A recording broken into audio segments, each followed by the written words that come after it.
Bienvenue sur On casse la croûte. Aujourd'hui, on va vous proposer un classique de la pâtisserie britannique qui s'appelle la Bakewell Tart. Une pâte sucrée, un biscuit moelleux aux amandes bien fondant, une confiture et un petit glaçage. Alors le pas à pas, c'est maintenant et c'est parti. Alors pour commencer, on va réaliser la pâte. Donc on aura besoin de 200 g de farine, on a 125 g de beurre, une cuillère à soupe de sucre glace, 2 cuillères à café d'eau et un jaune d'œuf.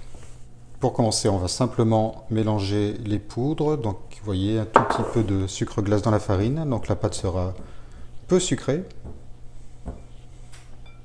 Puis on ajoute donc le beurre qui est pommade, donc il était à la température ambiante. Vous voyez, il est assez mou, il va être très facile à travailler. Alors on mélange comme ça du bout des doigts pour incorporer le beurre petit à petit à la farine. Sans trop travailler, on peut venir la presser un peu comme ça. Donc presser le beurre et la farine comme ça. Puis prendre entre les mains et frotter. On y ajoute le jaune. Et on va l'incorporer petit à petit. Et enfin donc 1 à 2 cuillères d'eau, voilà, dans le plat. Hop.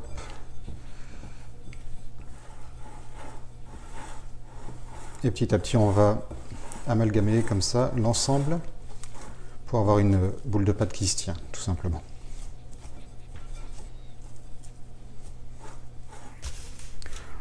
La place alors entre 2 feuilles de papier cuisson. Et puis on va venir l'étaler.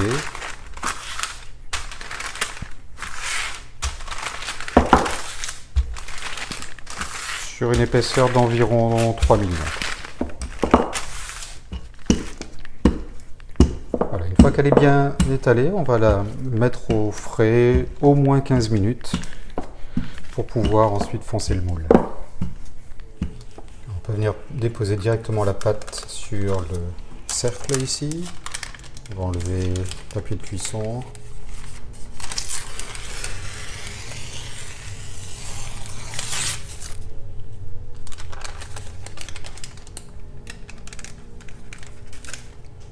On va bien remettre la pâte vers l'intérieur pour essayer de ne pas la casser. On peut faire comme d'autres pâtes qu'on a déjà proposées d'ailleurs sur la chaîne, c'est-à-dire qu'on peut d'abord faire le fond et ensuite faire les côtés.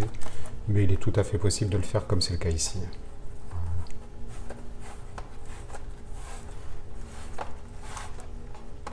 Ensuite, je viens juste bien caler sur les côtés et sur le fond.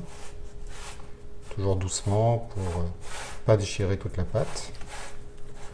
Là, elle est assez souple, ça va. Et puis, on va bien les laisser déborder ici parce que ça va nous permettre de faire notre découpe. Avec le rouleau, simplement, on vient passer dessus, sur le cercle, et on voit que la pâte se découpe toute seule. Et on va pouvoir faire ensuite les dernières petites finitions. Oh, ça bouge. À la main. Donc ici, on enlève l'excédent. Tout s'enlève très facilement, c'est très pratique.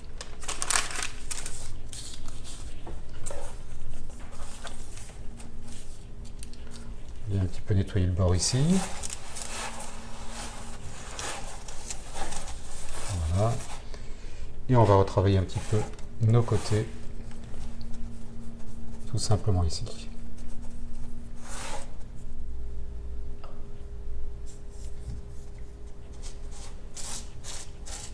La pâte va cuire à blanc, ça veut dire qu'elle va avoir une pré-cuisson au four, donc sans l'intérieur, sans la garniture. On va placer un papier cuisson au four et puis on va mettre des billes de cuisson ou alors des haricots secs ou du riz, quelque chose qui fasse du poids. Une astuce pour le papier cuisson, pour qu'on ait quelque chose de bien rond et qui soit à la bonne taille. On le plie d'abord ici, dans l'angle, puis de nouveau de la même manière. On a de nouveau un triangle. Et avec toujours ce bord-là, on va venir juste un petit peu le tourner, le rouler, comme ça sur lui-même. On vient viser la moitié de la tarte et on va prendre un petit peu plus grand pour prévoir les bords et on coupe.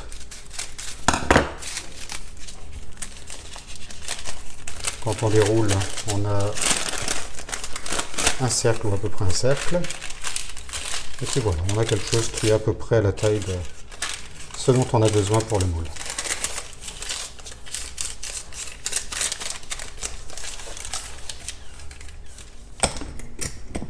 On vient prendre nos billes de cuisson et puis on va les étaler. L'idée c'est vraiment qu'elles viennent appuyer sur les côtés, sur le fond, pour que la pâte ne travaille pas. Pour qu'elle ne s'affaisse pas à la cuisson. Si jamais on l'avait un peu trop travaillé, ou alors s'il fait vraiment un peu trop chaud pendant qu'on la travaille, ce qui est un peu le cas aujourd'hui, c'est une bonne manière de maintenir la forme. Puis ça part au four 15 minutes, 160 degrés chaleur tournante, 180 degrés en chaleur statique.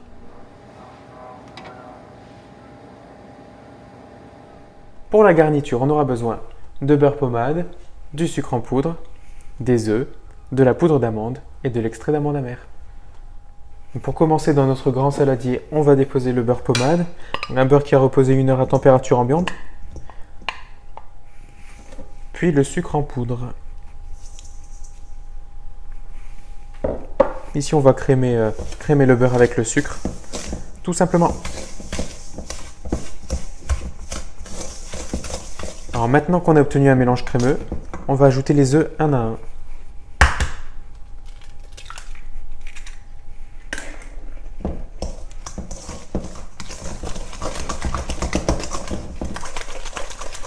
Voilà, on le mélange à la spatule pour éviter d'incorporer de l'air tout simplement. Et le deuxième œuf.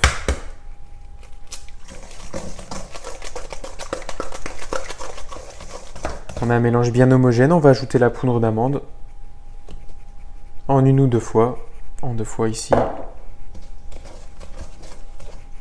en mélangeant délicatement sans incorporer d'air à notre mélange.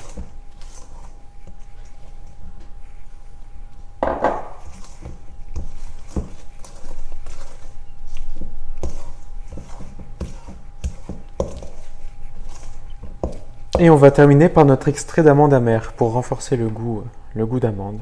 Voilà. On mélange une dernière fois et on réserve sur le côté. Alors dans le fond de tarte qui a refroidi, on va mettre de la confiture. Alors, très souvent on met plutôt de la confiture de framboise, parfois même de cerise, mais nous ici on a choisi une confiture de fraise. On va mettre une couche assez généreuse de fraises dans le fond, vraiment pour tapisser tout le fond de tarte. Donc, choisissez la confiture qui vous fait plaisir, ça peut être donc normalement framboise, cerise, la fraise, de la figue, vraiment ce que vous avez envie. Mettez une couche bien généreuse, ça va apporter ce côté fruité qui se marie tellement bien à la crème d'amande. Maintenant on va terminer avec la crème d'amande, on la met délicatement pour que on ne vienne pas renverser toute la confiture, la ramener vers les côtés, qu'elle reste bien au centre, et après on pourra étaler. Voilà, on vient l'étaler bien jusque sur les côtés. Enfin, on y ajoute quelques amandes effilées. On a une quantité assez généreuse. Parfois, sur la Bakewell tart, on trouve également un glaçage. C'est notamment celle qu'on trouve souvent dans le commerce, avec le petit glaçage, souvent quand elles sont faites à la cerise d'ailleurs. Ça va repartir en cuisson, cette fois 35 à 40 minutes, à la même chaleur que tout à l'heure. 180 degrés en chaleur statique, 160 degrés en chaleur tournante.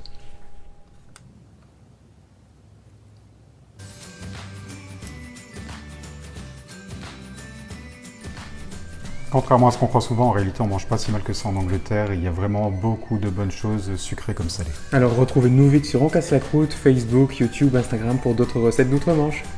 Alors à bientôt!